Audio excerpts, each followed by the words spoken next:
How should strategies be personalized for management of brain metastases?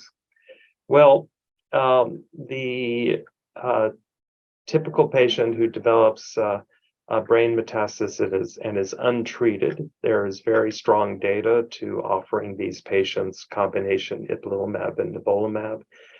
Given that the response rates within the brain are about as high as responses outside of the brain, and they're usually concordant.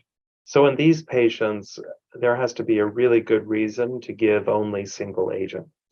Now, unfortunately, we have a large population of patients who develop brain metastasis while on adjuvant anti-PD-1 or on monotherapy with anti-PD-1. And in those cases, it's important to understand what the BRAF status is, because there is a response in BRAF mutated patients within the brain. It's just that the durability of the responses is not as long as we would hope for. Within the brain, time to progression is about 6 months compared to a year outside of the brain in some of the studies. But any of the either encorafenib, binimetinib, or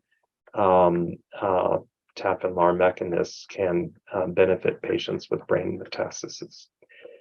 In terms of how we manage patients, however, we do have some internal data that suggests that SRS of relapse within the brain in patients who are otherwise responding to therapy.